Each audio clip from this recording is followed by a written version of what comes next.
total yang sudah dikumpulkan sama Udin medali berapa, Din? Kalau dari open dari saya mulai panahan itu medali yang terkumpul ada sekitar 170.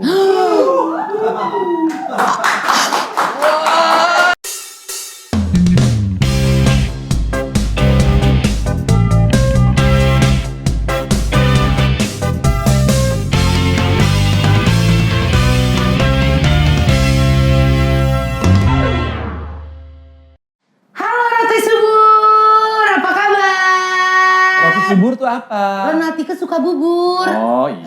Iya, karena kita lagi makan bubur hari ini.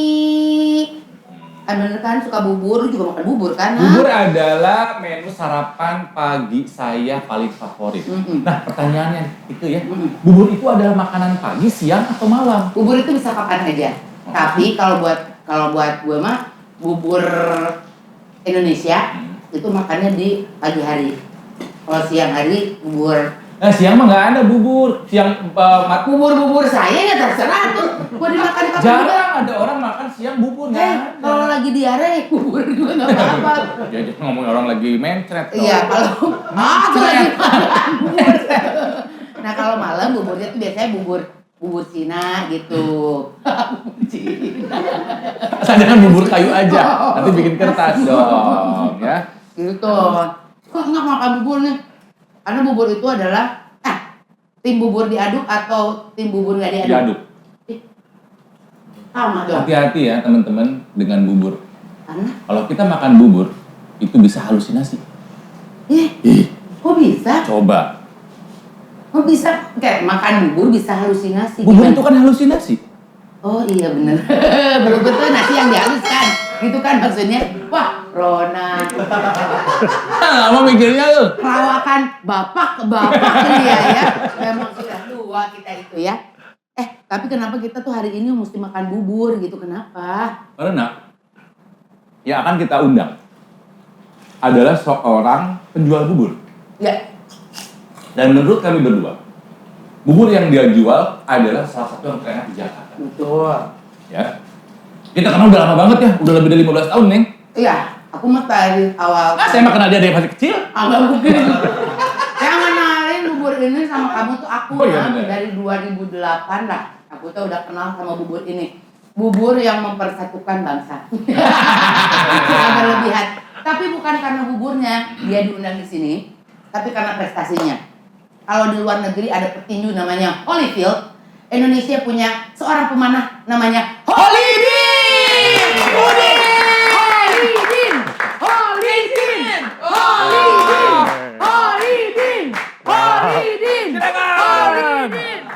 Liatin dulu punggung kamu, coba berdiri.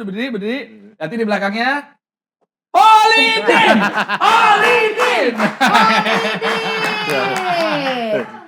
Ini sahabat kami berdua, penjual bubur adanya di daerah sekitaran Gedung Sarina. Iya, betul. Ya, cobain kalau kamu yang ada di Jakarta belum pernah nyobain bubur Udin keterlaluan. Keterlampauan. Minum dulu, Dit, kopi. Udin mau kopi mau apa? Kopi. Boleh. Mau bubur? Udah bosan. Tapi kita punya hadiah buat Udin. Din, ini hadiah spesial ya buat kamu bubur.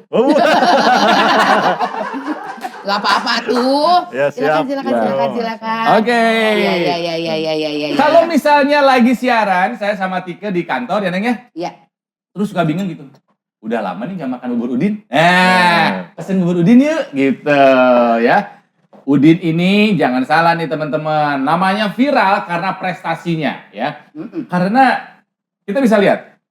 Udin ini adalah seorang penjual bubur. Dulu kita kenal waktu dia masih penjual bubur biasa aja. Iya. Sampai kami mendengar ada kecelakaan yang terjadi sama Udin waktu itu. 2017 tiba-tiba suami aku buta bilang, Udin atlet para game juga? Bukan. Buta kan suami, namanya Arif tapi dipanggilnya Arif Buta gitu. Iya. Udin kecelakaan. Aku kaget. Udin mana nih? Udin Uwa? Gitu. Karena Uwa aku namanya Udin. Udin Petrot. Gitu ya. Karena banyak sekali kenalan yang namanya Udin. Udin bubur. Kecelakaan apa? Jatuh dari pohon kelapa. Itu 2017. Oh nggak apa-apa tapi enggak tangannya harus diamputasi. Langsung aku terus buburnya gimana? Pertanyaan pertama tuh bukan tangannya. Terus buburnya gimana? Kenapa harus sampai diamputasi? Jadi jatuh terus gimana Din waktu itu? Jatuh terus dislokasi dan berdarah banyak. Akhirnya dibawa ke rumah sakit, ditangani, pasang pen, terus di gip. Itu masih belum ada ini dokter ortopedinya. Akhirnya besok paginya ditangani, dioperasi, selesai 2 hari boleh pulang. Nah setelah itu belum ada tanda-tanda harus amputasi tuh? belum, masih biasa normal. Jadi pakai pen terus dipakai itu Gips, biasa di sini gips, gips ya. Udah selama seminggu saya 2 hari sekali dicopot sama dibersihkan sama ada perawat datang ke rumah setiap 2 hari, lukanya dibersihkan. Terus setelah itu seminggu berlalu harus pada waktunya saya harus kontrol. Iya. Setelah kontrol dinyatakan dokter ini infeksi harus diamputasi. Astagfirullahaladzim. Ternyata salah penanganan mungkin seperti itu atau gimana? Kemungkinan. Din, waktu tahu kamu harus diamputasi, apa yang dibayangkan kamu, Din? Waktu awal itu saya masih belum percaya dan saya masih berusaha untuk nyari ini ya, Second opinion. Iya, second opinion. Karena memang dokter pun sudah bilang saya harus siapkan tim untuk operasi sekarang. Nanti dulu dok. Kok cepet banget gitu ya? Iya. Bilang seminggu, ini waktu seminggu saya terjatuh, istirahat, terus kontrol, tahu-tahu harus diamputasi sekarang, tindakan. Dok, nanti dulu dok, saya minta, gini aja deh. Saya minta waktu, buatkan saya surat untuk mengantar ke Jakarta, saya cari dokter di sana. Emang di mana? Waktu itu di Pemalang, kejadiannya di Pekalongan. Lagi lebaran ya? Lebaran. Ya Allah. Jadi memang pas kondisi waktu jatuh pun saya sadar sih waktu itu, sadar, terus juga nggak ada istilahnya pusing, pingsan juga nggak ada, kata dokter ada pingsan, nggak ada, terus ada muntah, nggak ada, terus kamu olahraganya apa? Panahan, saya bilang. Oh bagus dong. Oh jadi katanya. memang Ya. sebelum kecelakaan sudah ikut panahan? Sudah dari iya, 2016, itu kejadian kan 2017. Setelah itu dibawalah ke Jakarta.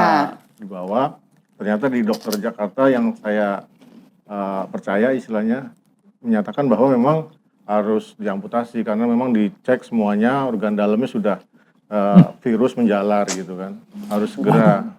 Itu pun setelah diamputasi kata dokter Nurobi yang menangani saya itu harus membunuh yang sisa-sisanya. Aduh, kenapa jadi begitu ya? Iya. Nah itu makanya, wah, saya waktu pas sampai di Jakarta malam sampainya jam 9 mau dioperasi, teman-teman saya panahan pada datang semua. Pada datang sampai ruangan itu penuh. Kawan-kawan saya semua sampai bilang sama dokter, dok kalau bisa jangan diamputasi karena memang tangan Pak Holidin ini ya memang untuk mana kan waktu itu sudah berprestasi lagi bagus-bagusnya. Nah, sudah kemana-mana lah, maksudnya ke Padang, ke masih Indonesia. Nah, terus setelah itu nego lah sekitar 1 jam sama dokter, akhirnya dokter ya terserah sekarang saya serahkan kepada keluarga, itu aja. Akhirnya harus cepat masalah tindakan. Akhirnya istri gimana, ya udahlah yang terbaik aja kalau memang dokter bilang begitu. Masuklah jam 10, jam 1 saya operasi, saya siuman, saya lihat Masya Allah udah nggak ada tangan. Ya Allah. Ya sudah. Din, berapa lama kamu bisa menerima keadaan Udin tuh udah nggak punya tangan sebelah kanan? Jadi pas ketika itu juga saya lihat tangan saya, terus saya ya sudah saya pasrahkan itu semua kepada Allah karena memang udah ketentuan Allah. Saya yakin itu karena memang saya semuanya sudah ikhlaskan, artinya saya dikasih musibah seperti ini pasti Allah memberikan sesuai dengan ujian yang kita jalani. Terus juga saya yakin itu karena memang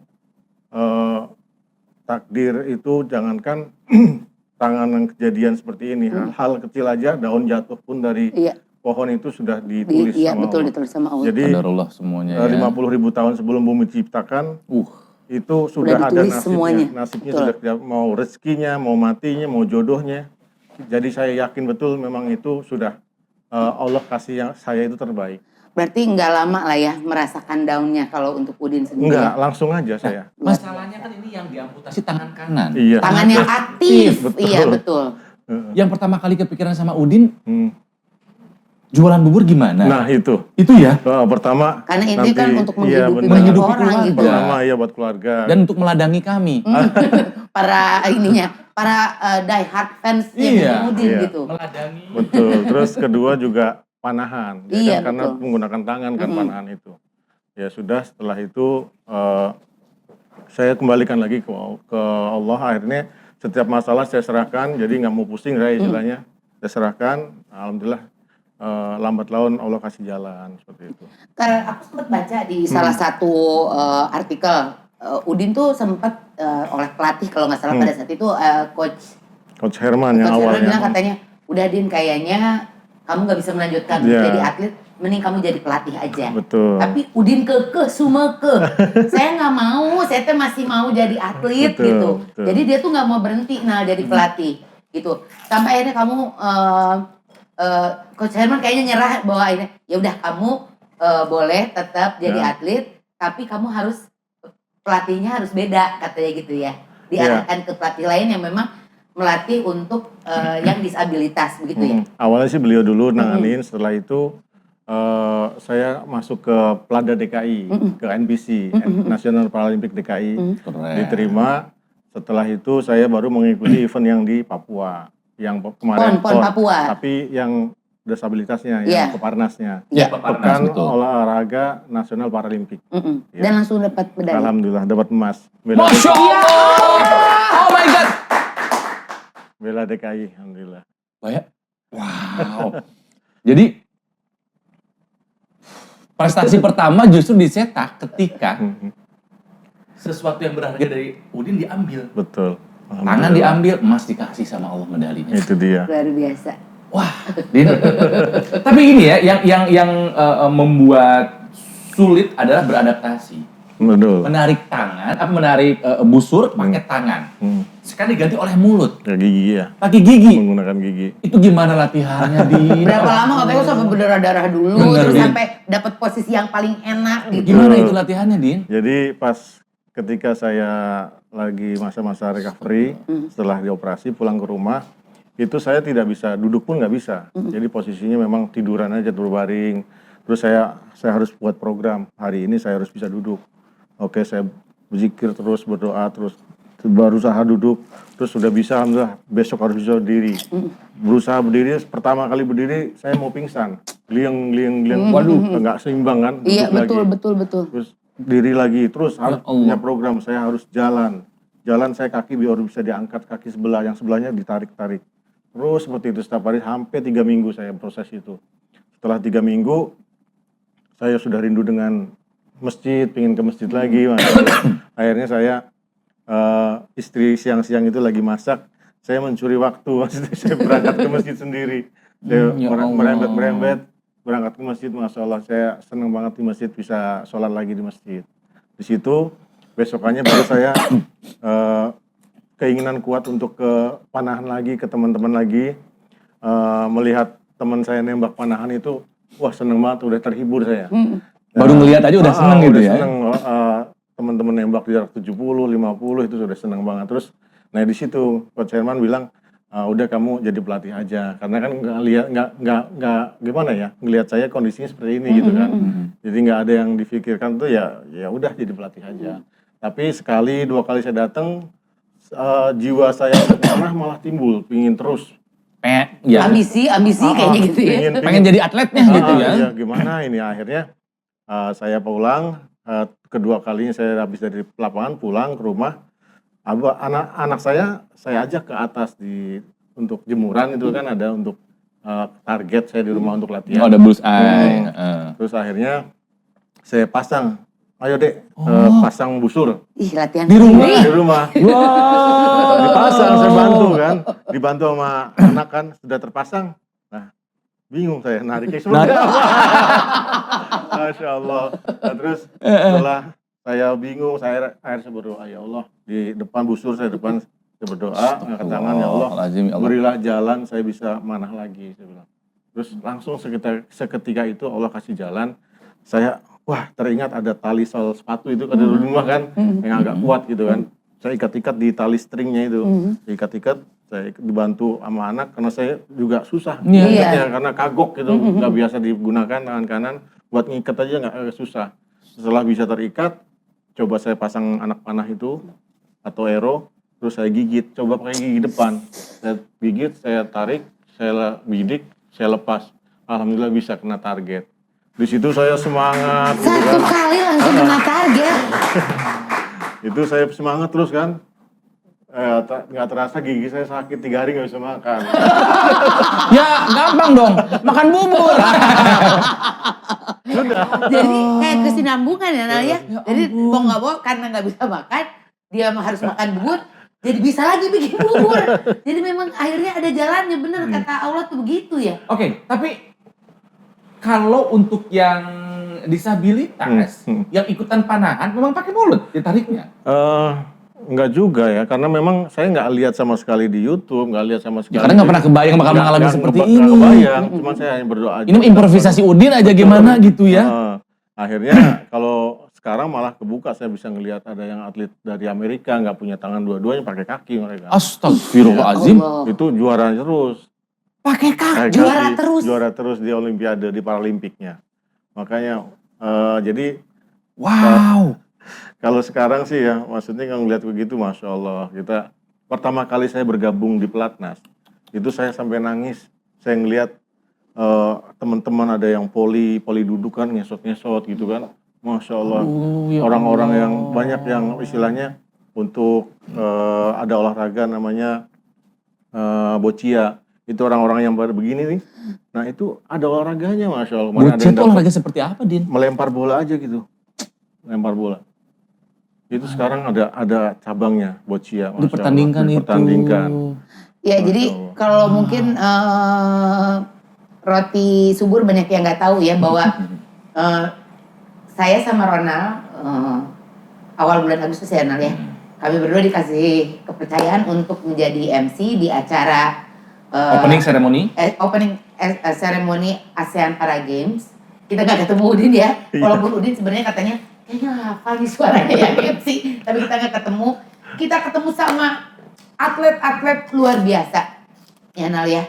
Mereka adalah teman-teman atlet-atlet disabilitas yang dengan keterbatasannya mereka tuh nggak patah semangat ya Nal. Betul. Ada atlet basket, Betul.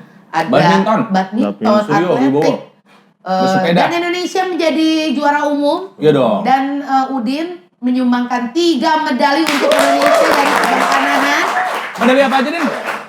Pertama medali emas untuk double. Pair ya. Ada double juga ya. Double. Emas untuk double. Lalu Peraknya untuk mix. mix, campuran. Cowok cewek campuran. Yang terakhir individu perunggu. Masya Allah. Kelasannya udah ASEAN loh Nal. Total yang sudah dikumpulkan sama Udin medali berapa, Din? Kalau dari open dari saya mulai panahan itu, medali yang terkumpul ada sekitar 170. Wah, ya Allah, ya Allah. Nih APG nih, ASEAN Para Games yang kemarin di Solo ya. Betul. Tokyo 2020 ikutan waktu itu? Waktu itu mau Topinya ikutan. Nah, ini saya dikasih sama pelatih saya yang sekarang, Coach Denny Deko. Waktu itu beliau sudah survei ke Tokyo. Terus saya berusaha untuk ikut kualifikasi untuk mengambil tiket atau ranking. Nah, dari Indonesia diberangkatkan cuma 2 atlet panahan yang kompon, yang ada reelnya itu atasnya bawah. Nah, yang untuk kategori saya nggak diberangkatkan karena memang lagi kondisi seperti ini katanya. Baik. Kemarin juga tidak banyak ya, betul. Lagi COVID kan. Akhirnya Coach Denny Deko dan saya kok tertantang gitu kan. Udah kita nggalang dana aja gitu. Ngasih surat segala macam. Ya memang waktu itu butuh dana besar, kami berdua itu hampir sekitar 90 juta. Untuk apa itu? Untuk berangkat ke sana. Akhirnya berangkat nggak? Berangkat akhirnya. Nah, jadi ngumpulin sendiri.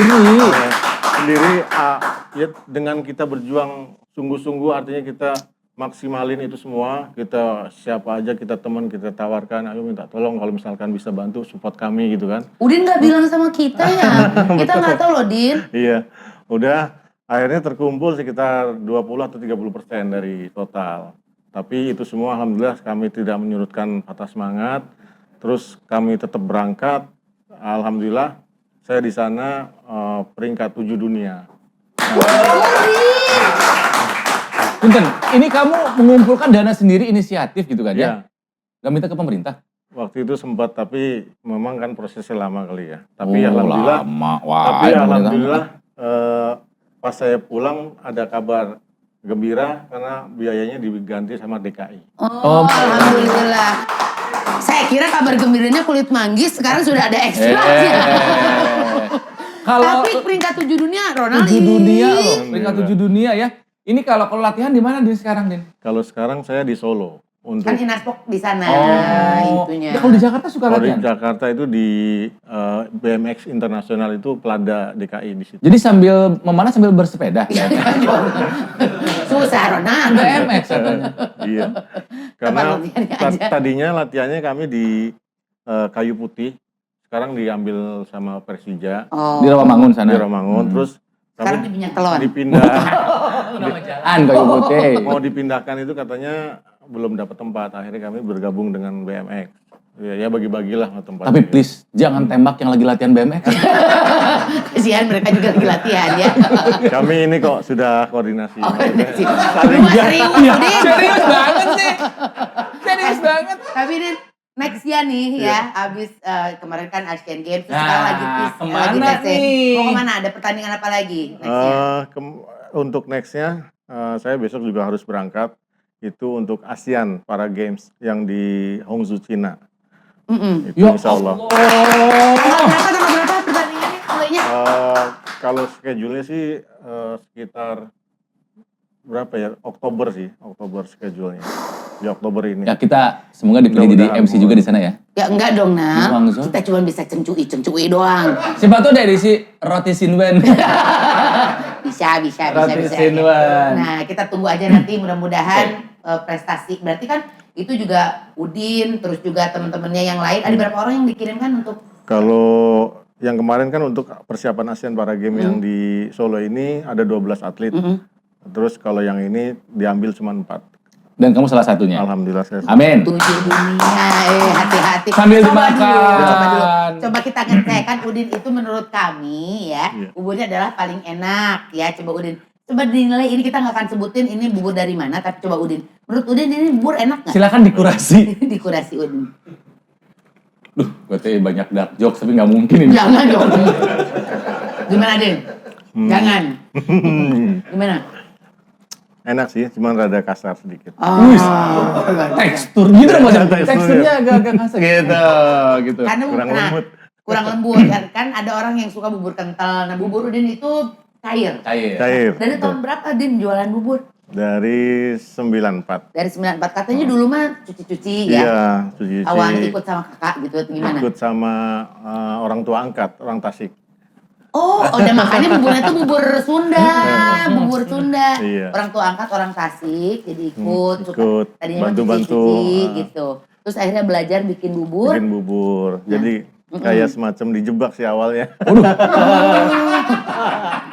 Dijebak. Jadi saya kan dulu bantu-bantu cuci kan, udah 1 tahun lah kurang lebih. Saya sebenarnya dijebaknya itu diajarin mandiri sebenarnya. Jadi ketika orang tua angkat pulang, saya suruh gantiin ngaplus lah istilahnya kalau misalnya kan ngaplus seminggu, udah bisa, udah kamu harus bisa jualan sendiri. Nah, orang tua angkat ini bawa anak buah baru gantiin posisi saya. Lah saya mau ngapain ya ini di sini nggak enak gitu kan. Akhirnya itu ada gerobak nganggur gitu. Ya udah ampun, kamu baik jualan gitu. Iya jualan. Udah pertama kali jualan, saya kemana ini jualannya udah bikin bubur gitu kan. Itu diajarin sama si bapak angkatmu itu? Resep dan segala udah macam tahu gitu. semua. Saya suka ngaplus juga udah tahu semua. Nah, saya jualan pertama kali itu jualan. Kan teman-teman saya di situ udah orang lama-lama semua lah. Ada yang sehari habis 5 kilo, 6 kilo, 7 kilo gitu bubur. Wow. Kalau saya baru pertama kali buatnya cuma 1,5 kilo. Coba-coba. Saya bawa gitu keliling. Saya mangkal. Oh, di rumah didorong-dorong gitu. Didorong. Belum Depan- mangkal ya. Depan ruko nggak ada yang beli. Aduh, kasih. Muter-muter paling 2-3 mangkok, 5 mangkok lah, udah balik lagi. Sedih. Tapi saya berprinsip saya jual makanan, masa saya nggak bisa makan gitu aja udah. Dan akhirnya menetap di Sarinah itu Iya. Kapan itu? 94 itu. 94. Itu dikasih tahu sama siapa kok boleh menetap di situ? Itu awalnya sama teman saya. Itu juga nggak mangkal di situ teman saya. Jadi cuma lewat aja. Tapi saya kok Sarinah ini tempat kayaknya saya serak dengan tempat ini kayaknya. Akhirnya saya izin sama pihak gedung. GM itu dulu kan ada ketuanya, ada kepalanya security kan. Mohon izin kalau memang saya boleh berjualan di sini dari pagi sampai jam 11 gitu kan. Yaudah nggak apa-apa katanya, tapi jaga kebersihan segala macem. Ya sudah dari situ saya jualan di situ. Sama itu juga dulu prosesnya lama juga panjang. Kayak dari berapa mangkok lagi. Tapi 2015 sempat diusir karena ada penertiban di sana. Percayalah, Udin itu sekarang jualan jam 8 ya Din ya? Jam 7. Jam 7 sampai jam 9 udah habis ya? Alhamdulillah. Adakah prinsip dalam pembuatan bubur Udin gunakan dalam memanah? Nggak ada. Oh enggak ada. Biar dramatisir ada tuh bilangnya. Filosofinya Kayak ada, gini, gitu. butuh kesabaran. Iya, seperti ketika Disiplin. kita membuat bubur gitu kan. Memang kalau di Panahan sih banyak hal ya kayak apa? Angin gitu kan. Sabar. Emosi gitu. ya? Ngelatih kesabaran, ke konsentrasi fokus, terus kejujuran juga. ada juga. Kebuburan? Kejujuran! Oh, kejujuran. Kenapa jujur kok di panah harus jujur? Harus satu. Nah kalau misalkan nanti kata lagi lomba, itu biasanya yang open kelas open, itu ada perkenaan, yang mana perkenaan anak panah saya menempelnya di garis. Nah, kadang-kadang garis itu yang Tipis ya? tipis lah. Kemana nih masukin nih gitu ya? Kadang ada yang bilang 10 gitu, padahal nggak masuk. Gitu. Oh, kejujuran tuh di Di situ. situ. Kalau saya kalau nggak masuk ya nggak masuk, udah. Bisa nggak gini? Sini! Kenalin sini. Itu berarti Silakan di ujung. berarti nggak jujur namanya. Apa itu? Itu namanya nggak jujur. Nah tapi ini mungkin penasaran nih buat teman-teman gitu kan ya. Udin ini kan terlibat di ajak olahraga para games, yang untuk para difabel dan disabilitas itu kan ya. Yang membuat kami penasaran adalah jenis disabilitas seperti apa dan boleh ikut cabang olahraga apa. Iya. Tadi kan baru tahu balik panah aja. Ada yang kayak Udin nggak ada tangan. Betul. Ada yang nggak ada tangan dua-duanya pakai kaki. Betul. Mohon maaf ya Din, karena kami nggak tahu. Betul. Kalau yang tunanetra boleh ikut cabang olahraga apa ya? Kan kami nggak tahu ya gitu loh. Betul. Itu sempat jadi obrolan saya sama Betul, Ronald betul. soalnya. Kalau yang tunanetra bisa ikut olahraga apa gitu? Ya, yang saya tahu dan saya kan juga TC-nya bareng sama teman-teman di sana kan, satu hotel. Jadi kalau setiap makan itu ya suka ngobrol gitu kan. Nah terus kalau yang tunanetra itu ada yang lari. Tapi harus berdampingan yang Iya, satu. betul pasti. Itu yang di-guide pakai suara itu bukan? Di-guide pakai suara Diikat ya? tangannya. Oh, berdua sama ini. Lari sama ininya, sama kawannya itu. Kawannya juga. Peser apa kalau misalnya kalau Tandem gitu iya. ya. Itu tunanetra juga? Enggak, kalau yang satu. Yang satu lagi. Enggak dong, satu lagi. Kalau Kan itu satu buat lagi, jalan, berat biasanya kan? kalau satu lagi yang agak TG. Oh, Agak kurang kalau ngomong agak. Oke. agak telat lah. Tapi Nah. sama-sama punya Kekurangan, disabilitas ya, sama-sama betul. kekurangan. Jadi pegangan gitu? Jadi larinya bareng. Oke, tunanetra bisa ikutan atletik lu apa lagi? Terus, nah waktu saya di Ceko itu ternyata di Panahan ada yang Panahan. ada. Kayak gimana dong?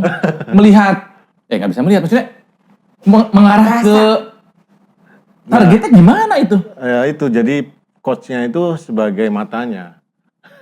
Jadi kiri. Nah, tapi ada alatnya juga sih, bantu sedikit sih. Gimana sih? Ya katanya kan apabila kita memiliki kekurangan di satu Satu indera tertutup, indera lain lebih tajam. gitu Betul, kan, betul. katanya begitu. Ya Allah tuh maha luar biasa sih sebetulnya. Nah kemarin waktu kami menjadi host di opening ceremony Asian Para Games, sempat ngobrol sama Suryo Wibowo, atlet badminton. Berebut menang tuh emas tuh. Emas gitu. Jadi sedikit ngobrol ya tentang ada kelas-kelas yang dibedakan dari jenis disabilitasnya. Betul ya Din ya? Seperti apa sih contohnya Dis? Semacam misalkan W1, W2 Apa kayak itu gitu. W1, W2 tuh? Jenis kecacatannya. Jadi ada yang cacatnya misalkan disabilitasnya di lengannya atau di sini atau sampai habis gitu. Itu dibagi-bagi gitu. Ada kayak waktu di Panahan juga kami di sana ada dokter dari luar negeri langsung yang untuk melihat kestabilannya. Jadi ada semacam kayak classifier, diklasifikasiin gitu ya. Nah, klasifikasi terus dilihat sebatas mana, apalagi yang biasanya yang agak abu-abu tuh yang nggak terlalu tinggi. Misalkan ada yang cuman pendek sebelah itu harus sebatas mana, harus sampai 20 cm. Iya, betul. Oke. Akhirnya nanti dikelas-kelaskan. Biar jangan terlalu jomplang kali nantinya juga seperti itu. Iya. Tapi saya di Panahan ini digabungkan. Kalau saya kan, kalau teman-teman kan pakai tangan dua-duanya, saya pakai gigi ya udah gabung. Punten itu yang waktu itu bertanding sama Udin juga, yang pakai tangan dua-duanya itu disabilitasnya apa itu? Setiawan. Itu disabilitasnya apa? Disabilitasnya kakinya amputasi. Jadi pakai wheelchair atau pakai tongkat? Enggak, pakai kaki palsu. Oke. Itu dianggap kelas yang sama Udin? Sama. Kalau Panahan semua disatuin Disatuin sekarang. Kalau dulu ada wheelchair, ada standing. Yang duduk? Kalau dulu yang roda semua gitu. Nah gitu, kirain itu gitu. Kalau dulu sekarang disatuin semua. Karena mungkin kemampuannya bersama semuanya mungkin, kayak dianggap terus juga itu. mungkin waktu juga kali. Iya. Ya karena jujur kami berdua dan teman-teman juga yakin pasti merasa kagum. Iya. Sama semangatnya, Betul. sama daya juangnya. Ya makanya namanya kan difabel, different ability. Betul. Melakukan hal yang sama dengan cara yang berbeda. Memanah ya sama, caranya aja yang berbeda. Betul. Gitu. Dan salut buat beliau-beliau ini gitu ya. Mereka nggak pernah patah semangat ya. Karena mungkin banyak orang yang baru kena masalah sedikit kayaknya udah merasa paling sulit gitu di dunia. Tapi mereka ini dengan segala keterbatasannya, mereka tetap menjalankan hari-harinya dengan penuh semangat, malah punya prestasi. Udin ini udah ke bertanding di luar negeri ya, Thailand, terus Malaysia, ke Swiss, ke Ceko kemarin ya. Terus nanti juga mau bertanding lagi di ke Cina gitu. Nanti juga mau ikut Olimpiade lagi mungkin ke depannya. Ngeteh dulu. Soalnya itu mau ngopi ya. Saya mau ngeteh ini ya. Dilmah yang peach, Neng. Enak. Nanti dibekelin aja Udin buat nanti mungkin latihan di Solo. Dikirimin aja lah. Iya, karena nanti abis ini dia langsung mau latihan juga. Solo. Ya. Betul. Nah, Gitu. kalau atlet sudah berprestasi harus dapat apresiasi. Punten ini Madin, pemerintah ngasih apresiasi apa sama Udin? Alhamdulillah sih sekarang saya berterima kasih juga kepada Pak Presiden karena memang Dikasih sepeda. Kan yang dapat medali biasanya dapat hadiah. Iya, dapat bonus ya. Dan bonusnya itu sama Pak Presiden sekarang disetarakan antara yang disabilitas sama yang umum. Alhamdulillah, ya Allah. Neng kebayang, Neng. 3 medalinya berarti berapa dapatnya? Layak sekali, berhak sekali seorang Udin mendapatkan penghargaan seperti itu. Iya, nah rencananya hadiahnya mau dipakai apa nih, Din? Pengennya sih untuk ini ya, umroh, terus buat buat operasi orang tua matanya karena memang dua-duanya Kenapa? sudah nggak bisa melihat. Katarak. Siapa ini Bapak? Bapak. Nggak bisa melihat. Iya. Mau dioperasi. Amin ya Allah. Cair kapan katanya? Belum tahu. Secepatnya, Ronald. Ya mudah-mudahan secepatnya. Secepatnya. Udin mah optimis, lu yang pesimis. Sumpah. Maaf ya, emosi. Mau ganti baju. Tahan dulu. Belum pernah ada pembawa acara membawakan acara dalam keadaan jibrek. Aduh, jangan dong. Untung bukan bubur. Udin. Hanya ada 2 profesi yang bisa membawa gambar Garuda di dadanya. Iya. Yang pertama adalah militer, yang kedua adalah atlet, dan kamu sudah ada lambang Garuda di dadanya. Ya, yakin akan ada prestasi-prestasi berikutnya. Amin. Ya, gue lama-lamain aja biar dia gak enak. Cibrek aku ini. Aku yakin akan ada prestasi berikutnya dari Udin dan teman-teman Amin. ya di ajang mau Paralimpik, para Asian Games, para Asian Games dan Peparnas. Ya. Amin. Dan apa yang bisa kita tiru dari Udin? Apa nih coba? Yang pasti jangan pernah patah semangat ya, karena mereka adalah contoh-contoh orang-orang yang luar biasa. Sekali lagi tadi gue udah ngomong ya bahwa dengan segala keterbatasannya mereka ini nggak pernah patah semangat, selalu pengen berkarya, selalu ingin berprestasi. Jadikan mereka idolamu. Batman. Udah gak konsen. Ini susah sekali ngomong dalam keadaan jibrek ini. Apapun yang terjadi Udin, please. Ya, kamu boleh memanah di mana saja. Bubur jangan tutup. Siap itu mah. Ya. Jangan lupa bubur Udin ya, itu adanya di Jalan Timur nomor 25. Jalan Wisma Timur GH. nomor 25. Pokoknya masuk ke dalam, di situ ada bubur. Di dalam apa? Pokoknya ini Gedung Sarina. Bakmi JM Belok depannya. kanan. Bakmi JM, dekat Bakmi JM. Sampingnya. Sampingnya Bakmi JM. Jadi ingat kalau di bubur Udin jangan mesen Bakmi JM, pesannya bubur Udin. Belum buka biasanya jam segitu Bami JM. Ya. Boleh dicoba. Rekomendasi dari kami salah satu bubur terenak di Jakarta adalah bubur Udin. Yeay, Udin. Salut Siap. dari kami Udin. Terima kasih. Jangan lama-lama ini closingnya. Nah, roti subur ya, orang hati kesuka bubur. Jangan lupa untuk like, comment, and subscribe. Holidin! Holidin! Holidin! Holidin! Holidin! Holidin. Indonesia.